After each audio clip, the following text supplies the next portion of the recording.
No tšau, ma juba etteruttavalt ütlen ära, et enne kui te seda videot vaatama hakkate, olge hoiatatud, see ei sobi nõrganärvilistele.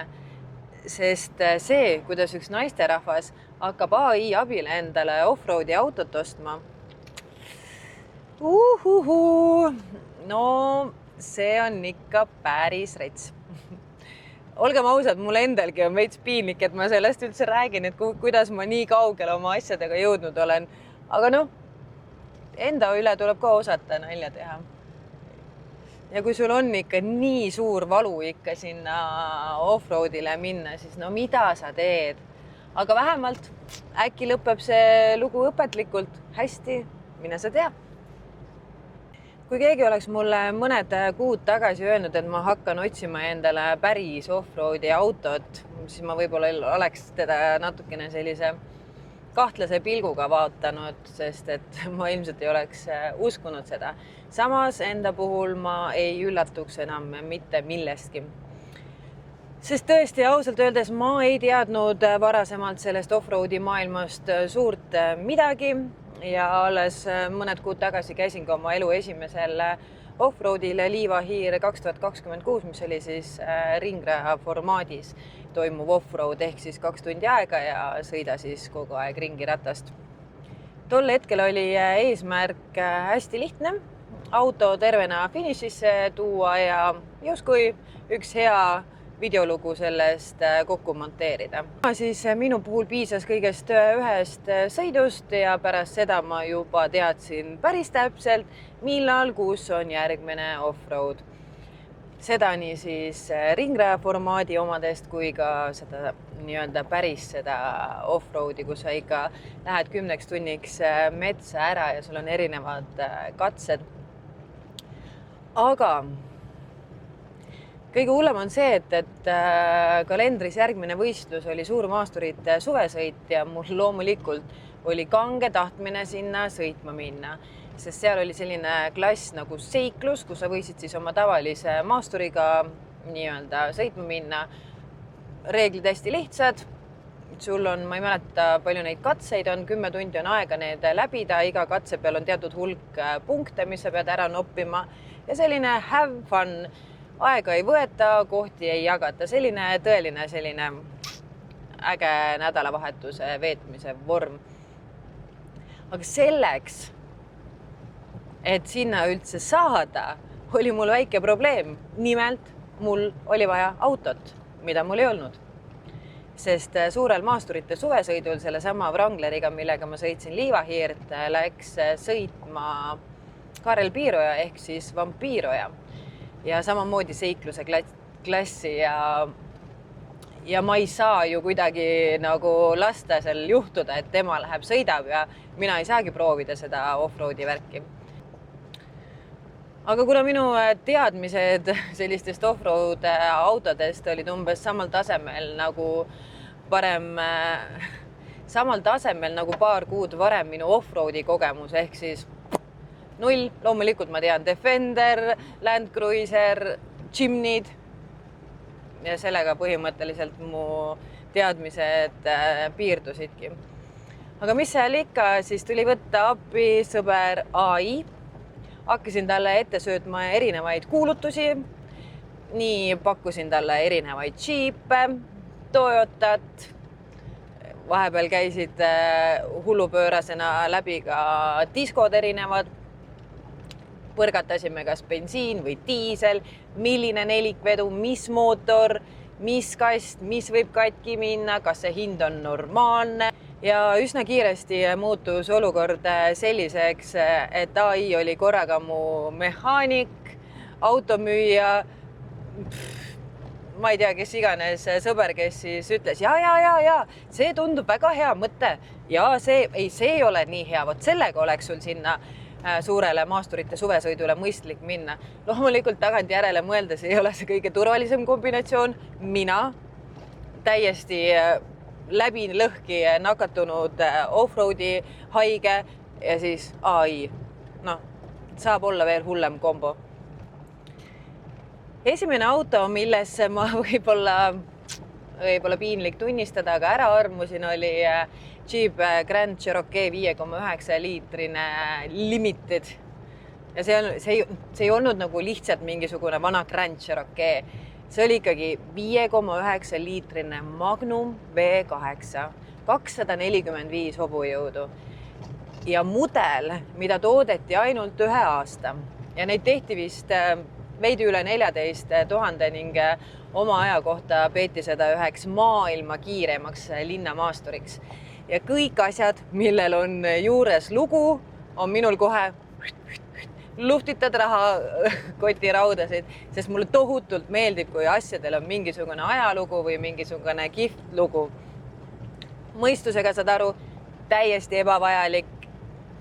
Sul ei ole elu sees, kuhu sa lähed 5,9 liitrise Magnumiga. Mida haigem see valik tundus, seda rohkem hakkas see mulle meeldima. Ja jumal tänatud, et see inimene ei vastanud sel hetkel telefonile ja tagasi ka helistanud. Sest ma ei tea, ma ei oleks võib-olla isegi raatsin sellega sõitma minna, sest seal on juba nagu teistmoodi äge ajalugu ja rariteet. Võib-olla see oli ka kõiges see, et AI ajas mulle sükest sooja suust välja, sest et ma ei viitsinud ju ka rohkem faktidesse süveneda. Võib-olla ei olnudki see asi nii ilus. Aga sellega see veel ei piirdunud. Et see Magnum läks sinna, kus ta läks, aga siis tuli Grand Cherokee 4,7 liitrine V8 mootoriga. No ja see oli juba ohtlikult selline, tundus nagu mõistlik, aga suur red flag selle juures oli see, et tegemist oli Narvas oleva mingi autoplatsi kuulutusega. EOS tundub juba hukatus, aga 4,7 liitrit V8, Quadra Drive nelikvedu, 162 kilovatti ja selle auto hind oli 2600 eurot ja ta oleks andnud selle 2400 euroga nagu ära. Ja mis oli nagu pluss oli see, et auto oli Eestis olnud nagu aastaid. Ülevaatuse oli olemas, ajalugu oli olemas ja mida rohkem ma AI-ga seda autot uurisin, seda paremaks see paberil läks. Ja see oli juba nagu ma ütlesin ohtlikult hea, sest tundus, et tõesti tegemist oli vanema härrasmehe autoga, mis ei olnud nagu igapäevases sõidus, aga see on see koht, kus oleks vaja seda kainet mõistust. Kuhu sa lähed? Päriselt lähed Narva endale ostma mingisugust Jeep Grand Cherokeed, kuigi ma suutsin ka selle mõtte heaks mõelda, et davai, ma sõidan selle suure maasturite suvesõidu ära ja selle sai jumala hea hinnaga ja kui ta päriselt nagu paberi järgi nii hea on, nagu ta on, selle saab ju kallimalt maha müüa või vähemalt sama raha eest. Siin tuleb AI kasutamise kõige olulisem õppetund. AI võib sulle anda tohutult infot, aga kahjuks ta ei tule hetkeks kõrvale ja ei ütle sulle, Kairi, miks sa sõidad Narva ja ostad ühe võistluse jaoks endale ühe vana Jeepi. Kui haige sa pead ikka peast olema, et sa selliseid asju juba teed. Seda küsimust tuli lõpuks endalt päris palju küsida. Kuhu sa selle Cherokeega pärast lähed? Sest mul ei ole plaanis hakata seda ehitama uueks võistlusautoks. Mul oli vaja lihtsalt midagi, millega saaks sõita selle maasturite suvesõidu ära. Ja loomulikult, kuna see on seikluse klass, sinna võid minna tavalise maasturiga, pole mingit probleemi. Aga kuna mul ei meeldi laenata tehnikat, mis iganes asju, sest paratamatult nendega alati juhtub midagi. Kas sa tahad või ei taha, igal juhul midagi juhtub. Ja sellepärast ma ei tahtnud ka mõnelt sõbralt laenata mingisugust maasturit, et saaks oma linnukese kirja ja saaks selle ära sõita. Aga jumal tänatud, et mingi ratsionaalne pool kuskilt hakkas tööle ja lõpuks jõudis kohale täiesti geniaalne mõte. Aga garaaži all on 2 Pajerot. Miks nendega ei võiks sõita ema kummaga? Aga enne, kui ma nende Pajerode juurde uuesti tagasi jõudsin, sai vahepeal veel vaadatud ka veel ühte diisel Grand Cherokeed 2,7 liitrist. Chati jutu järgi on sellel Mersu OM612 mootor, mis pidi väga hea olema. Sellel on ülikõva pöördemoment ja V8-st mõistlikum kütusekulu. Ehk siis jälle by the book. Väga hea valik. Aga sinna juurde loomulikult kogu see remondi pool. Pihusti, turbo, EGR ja terve rida asju, millega ma päriselt ei viitsi oma esimese offroadi projekti puhul kohe nagu tegelema hakata ja selles mõttes oli sellega ka auf Wiedersehen. Siis vaatasin jälle korraks Land Cruisereid, üks oli, läks ära ja kõik, kusjuures huvitav on see, et nendest autodest, need olid ühed, mis nagu alles jäid, sest need ägedamad ja päriselt, mis tundusid nagu head. Põhimõtteliselt ma ei mäleta, kas see oli 3 autot äkki, need, mis juba mõtlesin, mis saigi helistatud, siis oli see, vabandust, müüdud või siis on see, ei, ma ikka mõtlesin ümber, et ikka ma ei taha müüa. Siis sai vaadatud loomulikult Land Cruiserit, Discoverit, aga Discoga on see, et sa saad seda autot pidada siis, kui sa töötad seal samas majas, kus kohas neid hooldatakse. Et sellega ka ei viitsi tegeleda, pluss nende hinnad on ikka way too much, et mingiks üheks korraks neid osta ja sõitma hakata. Aga kuna chat oli juba Wranglerist juba ka samamoodi sees nagu mina, siis alati, kui ta tõi nende varasemate linkide põhjal välja neid toppe, et mis siis ikka nendest linkidest, mis ma talle ette söötnud olen, kõige mõistlikumad on, siis oli kogu aeg see Rubicon. Et kui oleks eesmärk ikka päriselt võistlusautot ehitama, oleks see Rubicon kõige parem variant, sest see on juba tehase poolt, seal on kõik sillad, lukud, aeglusti, ehk siis seal juba see toorik on ülihea. Kuigi jah, see toorik on oluliselt kallim kui mõned muud, aga minu süda ja hing on täielikult Wranglerile müüdud, et kui ma üldse tahaksin TR1 sõita, siis kindlasti selleks autoks on Wrangler Rubicon. Aga kui see tohutu linkide saatmine ja põrgatamine chatiga läbi sai, siis tuli tagasi pöörduda garaaži sinna vana hea esimese põlvkonna Mitsubishi Pajero juurde. Pikk ere, jah, offroadi mõttes pole kõige parem variant, aga siiski 2,5-liitrine turbodiisel, interkuuler, manuaal, kuigi ma ütlesin, ma manuaaliga kindlasti sõita ei taha, aga ei viriseks, parem kui üldse mitte midagi. 36 aastat vana, muidugi ta ei ole mingi megakiire, ülivaikne, luksuslik, aga vähemalt on auto, millega saab minna maasturit sõitma ja see oligi kõige olulisem. Ja kui ma selle Pajero ajalugu hakkasin uurima, siis loomulikult seal tuleb igasuguseid ägedaid fakte ja selle chatiga sa nagu teate, võibki jääda põrgatama igasuguseid küsimusi. Ja nagu ma ütlesin, mulle tohutult meeldivad ajalood ja kõik teavad ju, et Mitsubishi Pajero on ka ju Dakaril ilma teinud. Et see ei ole lihtsalt üks maastur.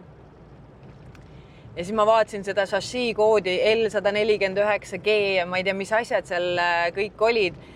Ühesõnaga ma hullult research isin, et mis asi see on, siis ma leidsin ise FIA homologatsiooni, sest tuli välja, et mingi Pajero Wagon Turbo oli omal ajal FIA eelkäijast FISA poolt siis D1 klassi võistlemiseks homologeeritud, mis oli ka nagu jälle mingi äge asi. Muidugi ma ei leidnud ühtegi infot selle kohta, et päriselt sellega kuskil oleks jõutud, et sõitma ja keegi oleks nendega läinud, et see info vähemalt chatist välja ei tulnud.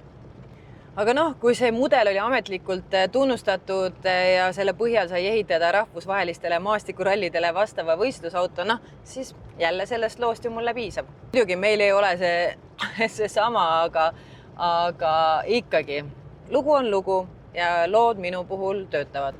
Ja loomulikult Pajero enda võistlusajalugu on muidugi täiesti omaette teema ja sellest võikski pikalt veel rääkida, aga Mitsubishi võitis Pajeroga Dakaril kokku 12 korda ja kas oli aastatel 2001 kuni 2007 lausa 7 korda järjest.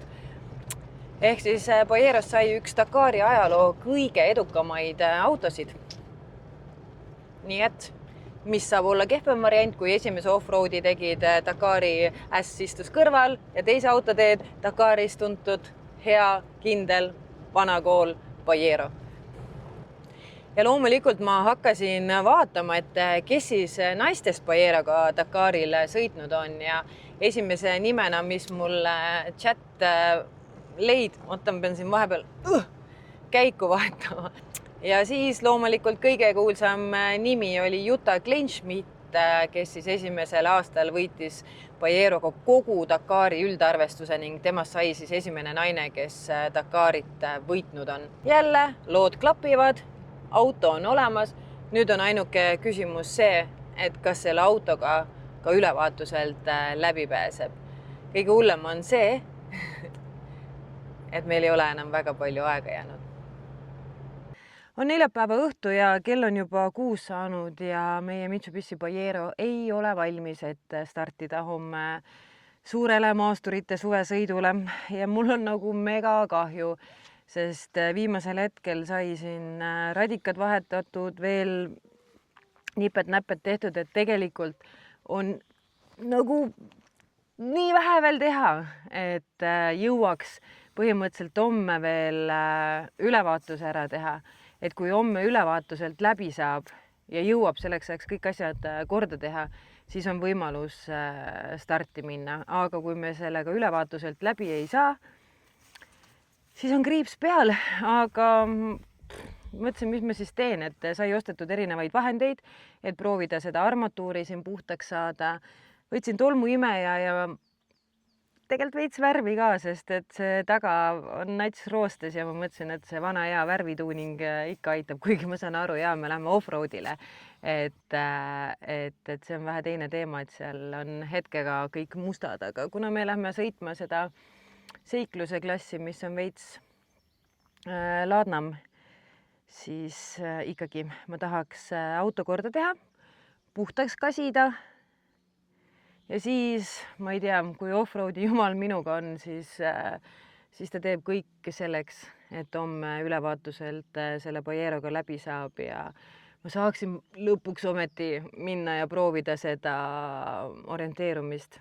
Kuigi jah, see on selline seiklusklass, kuhu igaüks võib oma 4x4 maasturiga minna, et ma ei tea, ma nii loodan, sest tõesti on nagu vaeva nähtud ja mina ei tea nende autospordi asjadega või üldse mootorispordi asjadega on, et vahet ei ole, kui palju sul aega on, siis ikka on need viimase minuti jooksmised ja pinge ja kas see saab valmis või see ei saa valmis ja nii ka selle autoga. Olgem ausad, ega see seiklus, nagu ennegi kuulda oli päris omapärane, kuidas ma chatiga off-roadi autot valisin ja lõpuks valikuks sai hoopis garaažis olev Mitsubishi Pajero.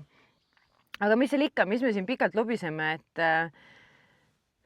ma nii kaua kasin ja pesen seda vähemalt midagi ja kui homseks on meil veel mõned tunnid aega siin ööst ka, et see viimane lihv anda ja siis paluda kõike kõige võimsamaid, et see imeilus old school Mitsubishi Pajero sealt ülevaatuselt läbi läheb, sest ma tõesti tahaks minna proovida seda off-roadi asja. Ma ei saa ka jätta ju vampiiroja läheb selle sama sinise Jeep Wrangleriga, millega ma siis Liivahiirel võistlesin. Tema on sellega stardis. Nii et ma ei saa, ma pean minema vaatama, mis ta selle autoga seal teeb, silma ikka peale hoidma.